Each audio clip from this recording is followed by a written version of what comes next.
যতক্ষণ পর্যন্ত না ঈমান ত্যাগ করবে ততক্ষণ তারে খাবার দিবি না। আব্দুল্লাহ ইবনে হুযাফা না কে কে তাফসীরের কিতাবে হাদিসের কিতাবের মধ্যে মুহাদ্দিসগণ দেখেন 7 দিন ধরে আব্দুল্লাহ ইবনে হুযাফা না কে আছে, মরবে মরবে এমন অবস্থা। রোমীয় সম্রাটের কাছে খবর চলে গেল আব্দুল্লাহ ইবনে হুযাফা মুমূর্ষ অবস্থা, খাবার না দিলে মৃত্যুবরণ করবে। আব্দুল্লাহ ইবনে হুযাফার কাছে শুকরের গোশত আর মদ উপস্থাপন করা হলো। আব্দুল্লাহ ইবনে হুযাফা মদ এবং শুকরের মাংস দেখতে পেয়ে আপনার আমার মতো এই ফতোয়া দেয় নাই, জান বাঁচার জন্য হারাম খাওয়াও জায়েজ আছে। কথা বলেন ঠিক কিনা?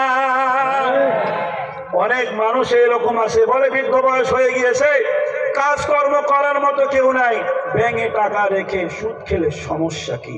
এমন মানুষ নাই? আওয়াজ দিয়ে বলেন আছে না নাই? বলে যে ওই টাকা না তুললে তো আমি খেতেও পারবো না, না খেয়ে মারা যাবো। অতএব বাঁচার জন্য, জীবন বাঁচানোর জন্য একটু হারামও খাওয়া জায়েজ আছে, এমন ফতোয়া দেওয়া মুসলমান গমস্তপুরে মনে একটাও নাই। আওয়াজ দিয়ে বলেন আছে না নাই? আব্দুল্লাহ ইবনে হুযাফা ডাক দিয়ে বলে, তোমরা কি মনে করেছো 7টা দিন আমার জেলখানার মধ্যে বন্দি রেখে আমার শরীর অলস হয়ে গিয়েছে, দুর্বল হয়ে গিয়েছে, তোমরা আমার কাছে মদ দিবে আর শুকরের মাংস দিবে আর আমি খেয়ে নেব? আমি ঈমানদার, হারাম একটুও খাবো না, প্রয়োজনে আমি মরে যাব, তবুও তোমার হারাম কিছু আমি খাবো না। বলুন না সুবহানাল্লাহ।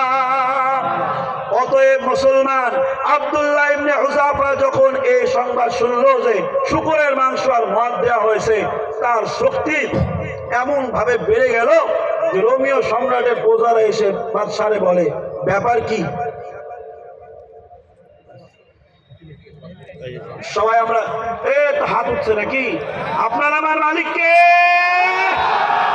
বিষয় বুঝতে পেরেছেন? এক আঙ্গুলে আপনার আমার মালিককে। আব্দুল্লাহ ইবনে হুযাফার শক্তি বেড়ে গিয়েছে। বলে কি রে, আব্দুল্লাহ ইবনে হুযাফার শরীরে শক্তি ছিল না, এখন শক্তি আসলো কিভাবে? আব্দুল্লাহ ইবনে হুযাফা বলে যে আমার গায়ে ঈমানি শক্তি আছে বেটা, না খেয়ে থাকলেও সমস্যা নাই, মুমিন ঈমানদার, না খেয়ে থাকলেও কোরআনের জন্য জীবন দিতে কারা কারা প্রস্তুত আছো? তুই হাত তুলে আল্লাহর দেখায় দাও।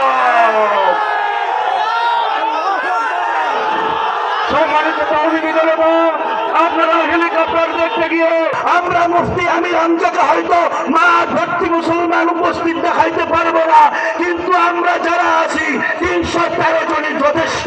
কথা বলো ঠিক কিনা? মুসলমান ভাইয়েরা আমার, মুফতি আমির হামজা সাহেবকে নিয়ে আসতে পেরেছে তো কলিমউদ্দিন ভাই? পেরেছে তো ইনশাআল্লাহ? তার উপরে খুশি হয়েছেন তো ইনশাআল্লাহ? ওই বাহাদুর তারা হেরেছে নাকি জিতেছে? আওয়াজ দিয়ে শুনতে চায়, হেরেছে নাকি জিতেছে? তার মানে তারা এটা প্রমাণ করেছে তারা কোরআনকে নয়, শুধুমাত্র মুফতি আমির হামজাকেই ভালোবাসে। কথা বলে ঠিক কিনা?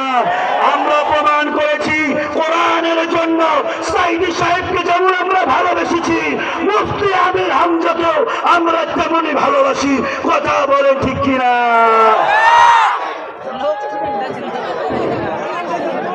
আমি স্বেচ্ছাসেবক ভাই আকর্ষণ করছি আপনাদের